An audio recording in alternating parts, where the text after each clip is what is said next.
ব্রিটিশের পক্ষে ছিল একটা ভুল। 71 সালে আমি অনেকবার বলেছি, এদেশে কৃষক, শ্রমিক, মেহনতি মানুষ, খেটে খাওয়া মানুষ, সেও মুক্তিযুদ্ধকে সমর্থন করেছে এবং জেনেছে পাকিস্তান থাকবে না। একটা দল কোকো ও শিয়া বাটারের ইউনিক কম্বিনেশনে তৈরি Natura expert care body lotion স্কিনের ড্যামেজ হিল করে, ত্বক রাখে সফট ও ময়েশ্চারাইজ। লুকিয়ে আর কতদিন, বাই বাই ড্যামেজ স্কিন।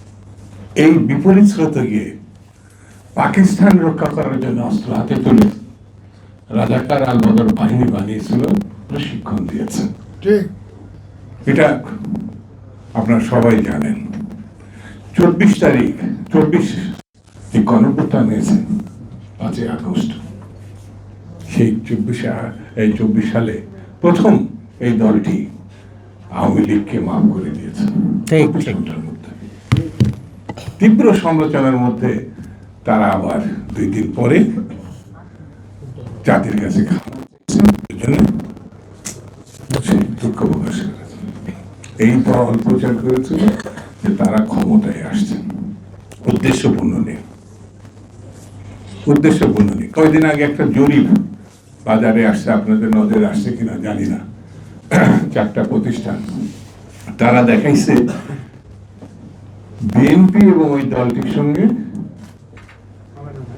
একেবারে 1-8% কম না, মানে তীব্র প্রতিদ্বন্দ্বিতা হবে। আপনাদের নজরে আসছে কিনা জানি না। এটা একটা ধারণা দেওয়ার চেষ্টা যে তারা একেবারে বিএনপি ছুঁই। কেন তারা আন্দোলন করেছে, কেন তারা রাস্তায় ছিল, কেন তারা মানুষের পক্ষে ছিল। এই কারণে তাদের 3% ভোট 40% গেছে। কত পার্সেন্ট হলো? 3 থেকে 40-এ, হ্যাঁ, তার মানে 3টা সিট 40টা সিট হবে, ঠিক না? ঠিক তো? বিএনপি কি ঘরে লুকিয়েছিল?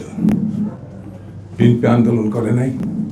বিএনপির প্রধান 6 বছর 10 বছরের কারা নির্যাতনে 6 বছর জেল খাটে নাই?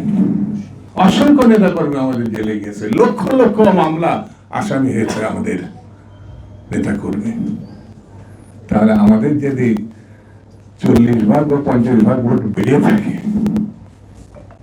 খেয়াল করেন, মানে জামাতের বেড়ে 40 হয়েছে, আমাদের তো 250 বা 200 যদি ধরি সিট, তাহলে যদি ডবল হয় তাহলে তো 400 হবে। 400 হবে না নাকি? একটু আওয়াজ দেন না। 400 হলে তো 300 আমাদের জাতীয় সংসদের সদস্য, তো 100 তো বেশি হয়ে যায়। এদের যদি আমি বলি মুনাফিক,